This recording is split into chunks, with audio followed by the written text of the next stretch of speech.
കാശ് വാങ്ങിച്ചിട്ട് ഇമാതിരി നാറിയ പരിപാടി ചെയ്യുന്ന ആൾക്കാരോട് എനിക്ക് പുച്ഛം മാത്രമേ ഉള്ളൂ. ഡീഗ്രേഡ് ചെയ്യുന്ന രീതിയിൽ ഓരോ കണ്ടസ്റ്റൻസിനെയും ഇൻസൾട്ട് ചെയ്യും.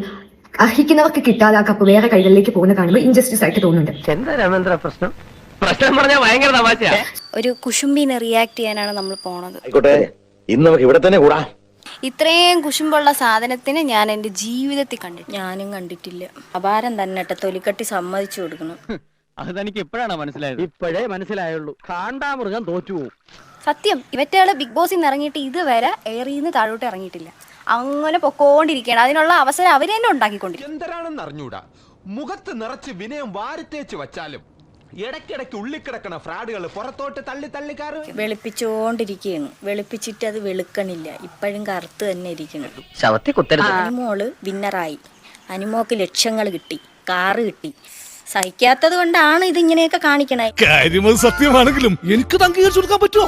ഇവളുമാരിങ്ങനെ ഹൈപ്പ് കൊടുത്തോണ്ടിരിക്കും. അനു ഒരു സൈഡിൽ കൂടെ കയറി പോയിക്കൊണ്ടിരിക്കും. ഒരു അബദ്ധങ്ങളുടെ ഒരു ഘോഷയാത്ര തന്നെയാണല്ലോ നിന്റെ ജീവിതം. അതിനകത്ത് അവൾ ഉണ്ടെന്ന് പോലും നമ്മള് മൈൻഡ് പോലും ചെയ്യാറില്ലായിരുന്നു. അവമാനിക്കരുത്, ഞാൻ നല്ലൊരു കുടുംബത്തിൽ പറഞ്ഞവനാണ്. നീ നല്ല കുടുംബത്തിൽ പറഞ്ഞു, ഞാൻ പിന്നെ മറ്റേ കുടുംബത്തിൽ പറഞ്ഞാണല്ലോ. ഈ ബിന്നി എന്ന് പറയുന്ന ആള് അതിനകത്ത് അത്രയും ദിവസം നിന്നിട്ടുണ്ടെങ്കിൽ PR-ന്റെ ബലം കൊണ്ട് മാത്രമാണ്. അവള് ഒരു കണ്ടന്റും അതിനകത്ത് കൊടുത്തില്ല. അവള് വെറുതെ ഇല്ല അക്ബറിന്റെ പാവാട വള്ളിയും പിടിച്ച് പോയി മൂലയിൽ ചെന്ന് കുത്തിയിരുന്നതേ ഉള്ളൂ.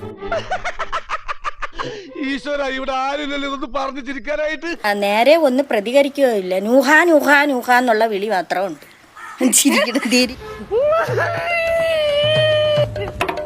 ഇങ്ങനെ പറയണ നീയാണ്. എന്തിനടി നിനക്കൊന്നും വെറുതെ ഇരുന്നത്? നിന്നെ കൊണ്ടൊന്നും ഒരു കഴിവും ഇല്ല.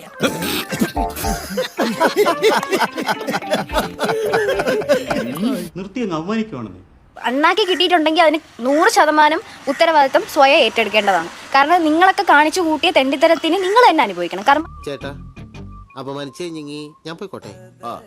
അപമാനത്തിന് തന്നെ അപമാനമാണ് നീ.